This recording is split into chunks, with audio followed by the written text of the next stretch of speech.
అహోబిలం దేవస్థానంలో భూమా అఖిలప్రియ ఆమె అనుచరులు అక్రమార్కులకు పాల్పడ్డారని వాటిని నిరూపిస్తామని మేము సవాల్ చేస్తే మమ్మల్ని అడ్డుకునే ప్రయత్నం చేశారని వైసీపీ రాష్ట్ర ప్రధాన కార్యదర్శి భూమా కిషోర్ రెడ్డి మండిపడ్డారు. టోల్గేట్ విషయంలో గతంలో భూమా అఖిలప్రియ తన అధికారంలోకి వస్తే టోల్గేట్ లేకుండా చేస్తామని చెప్పి అధికారంలోకి వచ్చి 2 సంవత్సరాలు గడుస్తున్నా ఎందుకు టోల్గేట్ తొలగించలేదని కిషోర్ రెడ్డి ప్రశ్నించారు. అహోబిలం దేవస్థానంలోనే కాకుండా ఆళ్లగడ్డలో కూడా అఖిలప్రియ ఆమె అనుచరులు అక్రమాలకు పాల్పడ్డారని, ప్రజల పక్షాన మేము మాట్లాడితే మాపైన విమర్శలు చేస్తున్నారని, నంద్యాల జిల్లాలో ఉన్న 6 మంది ఎమ్మెల్యేలతో భూమా అఖిలప్రియ అవినీతికి పాల్పడలేదని చెప్పగలరా అని ఆయన ప్రశ్నించారు. వైసీపీ అధికారంలో వస్తే అహోబిలంలో ఎలాంటి టోల్ ఫ్రీ లేకుండా చేస్తామని అంటున్న భూమా కిషోర్ రెడ్డితో మా ప్రతినిధి Shivaraj Kumar face to face.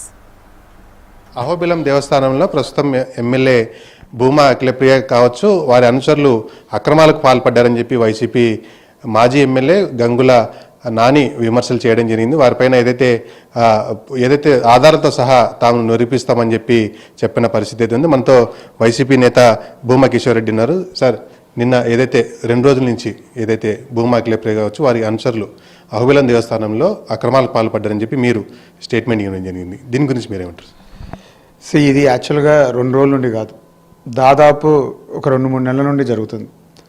ఎప్పుడైతే అహోబిలం టెంపుల్ ప్రతిష్టని దిగజారుస్తున్నారో మేము కూడా ఇంకా చూడలేకపోయినాం. అంతే తప్ప ఆడ ఆ ప్రాపర్టీ ఎవరిది ఏంటి అనేది మాకు సంబంధించిన ఇష్యూ కాదు. ప్రతిరోజు అహోబిలంలో టోల్ గేట్లని, ఇంకొకటని, వెంట్రుకలని, బిచ్చగాళ్ళని, అదేవిధంగా ఆఖరికి తిరునాళాలు జరిగితే ఒక మంచం ప్లేస్ ఇచ్చి దీనికి 20,000 కట్టమని చెప్పి ప్రతి ఒక్క దాంట్లో ఆడ ఉన్న వాళ్ళ తెలుగుదేశం నాయకులు, అఖిలప్రియ అనుచరులు ఎవరైతే ఆడ వసూలు మొదలుపెట్టారో ఆ రోజు నుండి ప్రతిష్ట దిగజారిపోతుంది. సో దాని మీద మేము చాలా రోజుల నుండి పోరాడుతున్నాం. నిన్న కూడా మా దగ్గర ప్రూఫ్లతో సహా మొన్న రాత్రి వాళ్ళ బాడీగార్డులు పోయి ఆడ వెంట్రుకలను తీసుకెళ్తున్న దానిని ఆపడము, ఇవన్నీ చూసినాక ఇంకా ఇది ఎంత దిగజారుస్తున్నారని చెప్పి ఫ్రస్ట్రేషన్ వచ్చి మేము మాట్లాడడం మొదలైంది. దాంతో మా దగ్గర అన్ని ప్రూఫ్లు ఉన్నాయి, నాని దగ్గర కూడా ఉన్నాయి, అన్ని ప్రూఫ్లు కూడా పెట్టుకొని ఆయన మాట్లాడడం జరిగింది. దాంతోనే ఇష్యూ స్టార్ట్ అయింది. అంటే ముఖ్యంగా ఏదైతే మీరు చూపిస్తున్న ఆధారాలు కావచ్చు అవి కేవలం రికార్డ్స్ తప్ప ఎలాంటి ఆధారాలు కావు, అసలు నాపైన ఎందుకు ఈ అవినీతి ఆరోపణలు చేస్తారని చెప్పి ఆమె చెప్తున్న పరిస్థితి.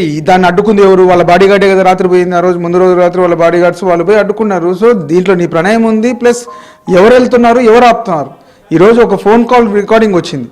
ఎవరు? గుంటూరు సీను అనేవాడు. ఎవరు అతను? అఖిలప్రియ అనుచరుడు, ఆమె సహచరుడు ఒక కేసులో, ఆమెతో పాటు ఒక అటెంప్ట్ కిడ్నాప్ కేసులో కిడ్నాప్ కేసులో అతను కూడా ఒక వ్యక్తి. అలాంటి కేసు అది. సో ఆమె అనుచరుడు కాకపోతే ఎవరు అనుచరుడు? అతను ఎవరో గుంటూరు నుండి వచ్చి అహోబిలంలో ఉంటాడా వితౌట్ ఎమ్మెల్యే సపోర్ట్? అందువల్లనే ఇవన్నీ ఆరోపణలు.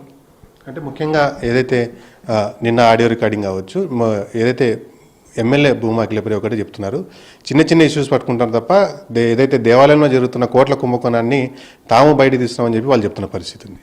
2 సంవత్సరాలు అయింది. నువ్వు ఒక కుంభకోణం అన్నా బయట పెట్టినావా? ఆడ జరుగుతుంది అంటున్నావు.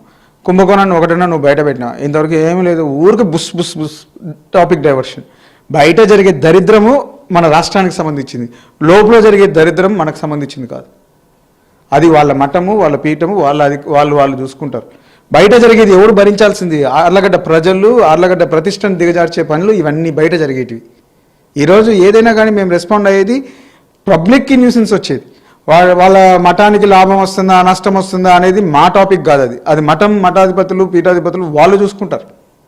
అది ప్రజా సమస్య కాదు, ఇది ప్రజా సమస్య. ప్రజల్ని దోచుకుంటున్నారు చూడండి. ఏదైతే టోల్ గేట్ పెట్టి ఆ గేట్ నాకు రావాలి, ఈ గేట్లు కావాలని చెప్పి దోచుకుంటున్నారు చూడండి, అది ప్రజా సమస్య. ప్రజా సమస్యల మీద స్పందించడానికి మేము ఉన్నాం కాదు, మఠం ఆస్తులు కాపాడడానికి మేము ఉండేది ప్రజల సమస్యల గురించి చూడడానికి. అంటే ముఖ్యంగా మీరు చెప్తున్న టోల్ గేట్లు కావచ్చు, గతంలో ఏ రేట్లు ఉన్నాయి అదే రేట్లు ఉన్నాయి, అవే టెండర్లు పాడామని చెప్పి చెప్తున్న పరిస్థితి. సరే, గతంలో మాట్లాడుతున్నావు. గతంలో నువ్వేం మాట్లాడినావు? నువ్వేం మాట్లాడినావు? నేను ఉచితంగా ఇస్తాను, గేట్లు ఆళ్లగడ్డలో ఉచితంగా ఇస్తాను, ఏ టోళ్ళు ఉండవు అని చెప్పి మాట్లాడినావు కదా. గతంలో నేను కూడా ఇంకొక పార్టీలో ఉన్నవాడిని. ఆ రోజు కూడా మేమందరం ఫైట్ చేసాం. ఈరోజు మేము రెడీ, నేను రెడీ. ఈరోజు చెప్తున్నా, మా పార్టీ తరఫున రేపు అధికారంలోకి వస్తే మేము ఖచ్చితంగా ఉచితంగా ఇస్తామని చెప్పి ఈరోజు మేము చెప్తున్నాం. నువ్వు ఈరోజు అధికారంలో ఉన్నావు, నీకు అన్నీ ఉన్నాయి, నీ ముఖ్యమంత్రి ఉన్నాడు, నీకు అన్నీ ఉన్నాయి, మళ్ళీ ఎందుకు నువ్వు ఉచితంగా ఇవ్వలేకపోతున్నావు? మాట చెప్పినావు, కనీసం ఆ మాత్రం ఇది కూడా లేదా? మాట మీద నిలబడే బుద్ధే లేదా నీకు? ఈరోజు ఆళ్లగడ్డలో నడి రోడ్డు మీద గేట్లన్నీ ఎత్తేస్తాను ఉచితం అని చెప్పినావు. ఈరోజు ఎట్లా దోచుకుంటున్నారు? ఆర్లగడ్డలో ఉన్నవాడికి కూడా టోల్ గేట్ ఏందండి? నువ్వు ఏదైనా వసూలు చేయాలంటే ఆర్లగడ్డ రైతుకు కూడా నువ్వు ఆర్లగడ్డ వెంట రైతు గేట్లు వసూలు చేస్తున్నారు. ఆర్లగడ్డలో ఉన్న ప్రజలకు కూడా అహోబిలం పోవాలంటే దర్శించుకోవాలంటే వాళ్ళకు కూడా గేట్లే అంటే ఎట్లా? ఇంత దారుణంగా దోచుకుంటూ అబ్బా నాకేం పిల్లి పాలు తాగుతా నేను తాగలేదంటే ఎట్టా? అట్లుంది పరిస్థితి. అంటే నా పైన అవినీతి ఆరోపణలు చేస్తున్నారు, దాన్ని నిరూపిస్తే నేను దేనికైనా రెడీ అని చెప్తున్నారు. మీరేం చెప్తారు దాని గురించి ఫైనల్? ఇప్పుడు నిరూపించడానికి అన్నీ ఉన్నాయి. ఇక నిరూపించడం అంటే ఏం ప్రూఫ్ లేవు. ఇప్పుడు ప్రతి ఒక్కటి ప్రతిపక్షంగా మా పాత్ర ఏంటి? మేము చూపిస్తున్నాం. ఇప్పుడు నాని నిన్న ఆరోపించినాడు, దాంట్లో తప్పు ఉందంటే నువ్వు లీగల్గా ప్రొసీడ్గా నేను ఇంటికి వస్తా, ఆడికి వస్తా, ఈడికి వస్తా. ఏం చేస్తావు నువ్వు? ఇంటికి వచ్చి ఏమీ చేయలేవు. అంత మాత్రం ఇంటికి వచ్చి డిబేటా? నువ్వు నిజంగా డిబేట్ అంటే ఉన్నారు కదా మీ ఛానల్, పిలిచండి, ఆమెను పిలిచండి, నాన్నని పిలిచండి. ఎవరైనా ఇంకా ఆరోపణలు చేస్తే, మమ్మల్ని ఆరోపణలు చేస్తే రమ్మను. అంతేగాని law and order issue create చేస్తాము, నా దగ్గర బలం ఉందంటే నీకు మించిన బలం అందరికీ ఉంది. ఈడ ఒక్క వైఎస్ఆర్సీపీ కార్యకర్తకు అన్యాయం జరుగుతూనే మొత్తం జగన్మోహన్ రెడ్డి వస్తాడు. అలాంటి పార్టీ మాది. ఈరోజు నీ గురించి మాట్లాడుతుంటే నీ పార్టీలో ఒకడన్నా నిన్ను జిల్లాలో 7 మంది ఎమ్మెల్యేలు ఉన్నారు నీతో కలిపి, 6 మంది ఎమ్మెల్యేలతో మా అఖిలప్రియ అవినీతి చేయలేదని ఒక్కరితో చెప్పించు. ఆమె క్లీన్ షీట్ ఆమెని ఒక్కరితో చెప్పించండి 6 మందితో. మేము కూడా దాన్ని ఒప్పుకుంటాం. ఈరోజు మీ మీడియా, పచ్చ మీడియాలో పచ్చిగా నిజాలు రాస్తున్నారు. ఆర్లగడ్డలో ఇసుక అవినీతి ఇంత దారుణంగా దోచుకుంటున్నారు, మట్టి ఇంత దోచుకుంటున్నారని పచ్చ మీడియాలో రాస్తున్నారు, ఏ మీడియాలో రాయట్లే. అలాంటిది ఇంకా నువ్వు ఇంకా బుకాయిస్తావు అంటే ఇంకా మాకే మాట్లాడడానికి అసహ్యం అనిపిస్తుంది. ఇది పరిస్థితి. ముఖ్యంగా భూమా అఖిలప్రియ 2 సంవత్సరాలు ఎమ్మెల్యే పూర్తి చేసుకున్న ఏదైతే ఆలయంలో కావచ్చు, మిగతా టోల్గేట్ల విషయంలో కావచ్చు అవినీతికి పాల్పడ్డారని చెప్పి, దానికి సంబంధించి పూర్తి ఆధారాలు తమ వద్ద ఉన్నాయని చెప్పి చర్చకు సిద్ధమని చెప్పి వైసీపీ నేత భూమా కిషోర్ రెడ్డి చెప్తున్న పరిస్థితి ఏది ఉంది. ఆలగడ్డ నుంచి కెమెరా పర్సన్ రామంతో శివరాజ్ కుమార్, హెచ్ఎం టీవీ.